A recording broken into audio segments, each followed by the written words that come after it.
First video, gradient or slope of a line. The gradient or slope of a line is a measure of how steep it is. More specifically, it is a rate comparing the vertical change to horizontal change. In the past, you may have been told something, slope is equal to rise over run. Can I have hands up who's heard that before? Good. I don't like that, because if you say that it's rise over run, what does that suggest that lines do? Can lines fall? No, it says it rises, so I don't like that. And run what direction?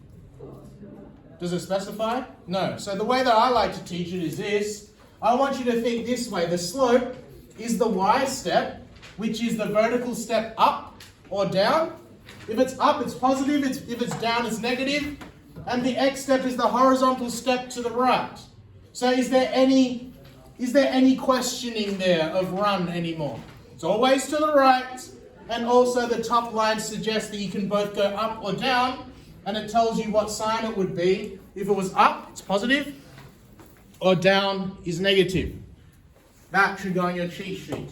We'll do some examples, and then I'll shut my mouth for a bit.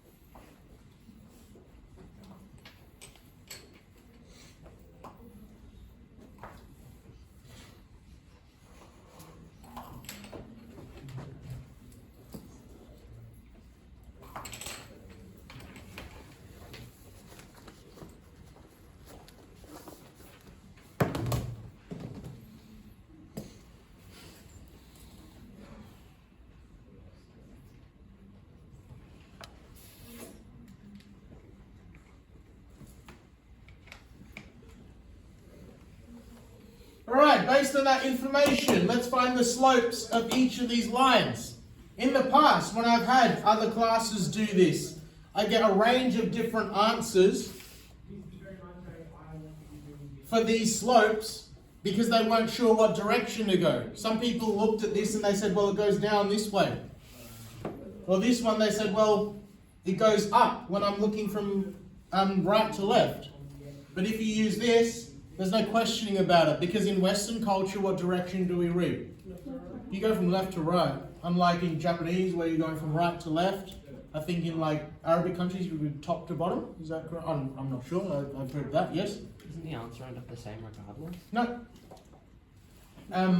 So this one, if I'm going from left to right, what would the slope be? The slope is the y step, vertical step up or down. So this line from this dot to this dot, how far has it gone up? 3.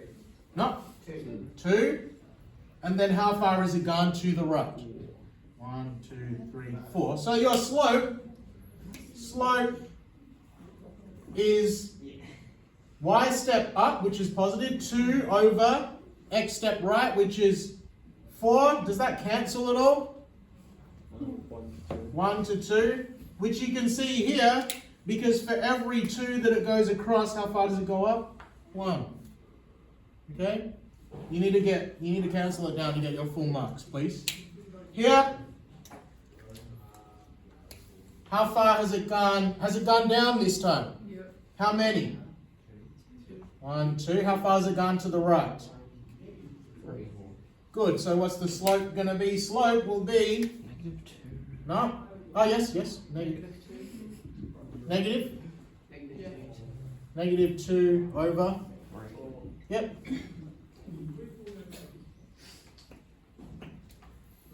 This line here, these are specific examples. This works for all horizontal lines. Has this line gone up or down? No.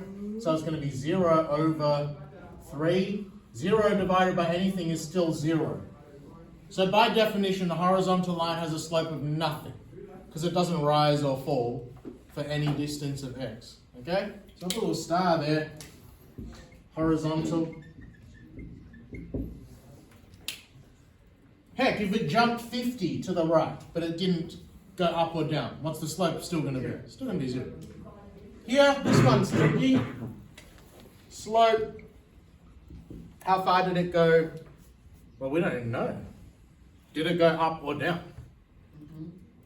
No, let's say it went up. Let's say it was 3. But how far across did it go?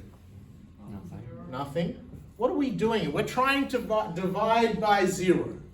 Okay? What does division mean? How many times something fits into something else? So if I have this bin represents 3. I'm dividing by 0. I'm putting nothing in there. How many times can I put nothing in there? Yeah. So what, infinity type? Could I just do that forever?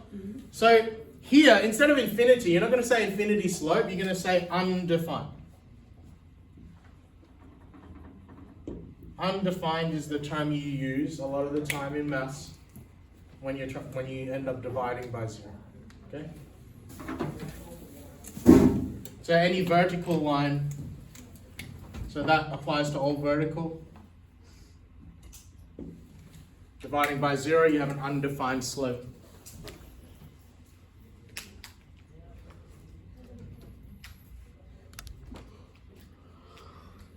That's one thing.